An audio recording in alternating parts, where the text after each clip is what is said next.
Guys, harap tayo muna ngayon ng tira. Takot tayo muna ngayon ng signal kasi wala nang pang bili ng gas. Okay, let's go.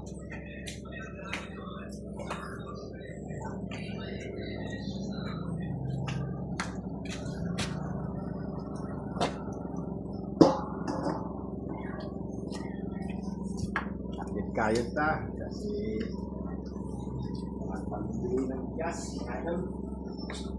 So, ito naman yung TV namin na install ngayon sa barangay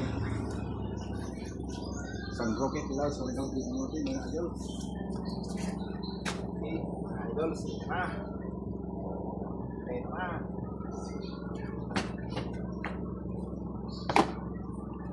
Ito na mga idol. Bagong installer.